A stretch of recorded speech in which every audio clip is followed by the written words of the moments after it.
What's up guys, T-Mart here, and this week I'm giving away a pair of Control Freaks. To enter, all you have to do is drop a like on the video, leave a comment down below, and make sure you're subscribed. The foregrip in Infinite Warfare sucks, and I'm sure there's a more eloquent way to say that, but I can't think of a better way to get my point across. This attachment is trash on a majority of the weapons in the game, and it's definitely not something you should be wasting a creative class point on, at least at this point in time. Hopefully at some point it's buffed up a little bit and makes a bigger difference, but right now it's not very good. And this is something I found out about today, and I had to share with you guys because I feel like the foregrip is a very trusted attachment in Call of Duty. Like, it's been around for a very long time. I've always gravitated towards it. I'm sure a lot of you guys have always gravitated towards it. And I've used it on just about every class that I ever make, because who doesn't want less recoil? If you're getting less recoil and the foregrip is actually working, it's going to help you out in every single gunfight that you get into and help you win those gunfights. Well, in Infinite Warfare,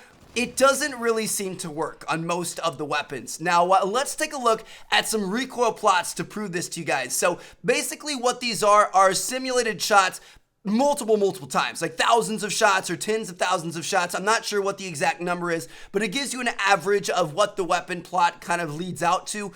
Infinite Warfare is a little bit more random than what it's been in the past. Like, recoil is always random, but it used to be a bit more predictable. And I saw Drifter talking about this in his video as well. If you sit and you shoot at a wall and then take a couple steps to the right and shoot at the same wall with the same gun in the same moment where no variable has changed, oftentimes you get a drastically different recoil pattern on that wall, which doesn't really make a whole lot of sense. It's kind of crazy. So, it's important to make sure we look at the averages here. And so you guys are going to see no foregrip on the left, foregrip on the right.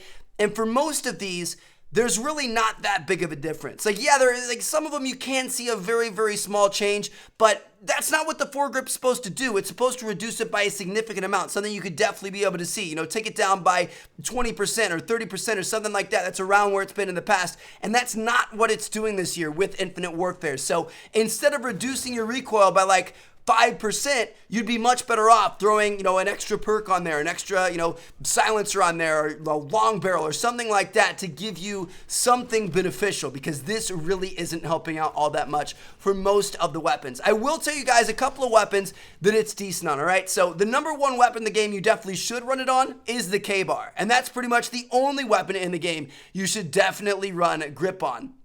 Some other ones which are decent with it, has a little bit of an effect. The Type 2, which I didn't even really want to include this one because that one's already really easy to predict. I feel like it's a laser already, so I don't think you really need it, but it does make a little difference. The ERAD isn't too bad. The Titan LMG isn't too bad. And then finally, the Volk isn't too bad either. But, it's not that big of a difference that it's like a must-have attachment. Really, the only one that you must have it on is the K-bar, and that's it. That's the only gun in the game that I feel like it makes a significant difference that's definitely helping you out and definitely something worth running. So that is kind of crazy, and it's like nothing we've seen before in Call of Duty. Like I said, the foregrip has always been this like tried and true trusted attachment, and not so much this year. So I had to change just about every single one of my attachments today when I found this out, and I encourage you guys to do the same.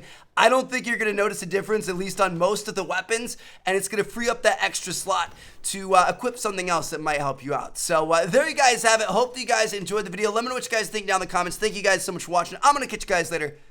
Peace out.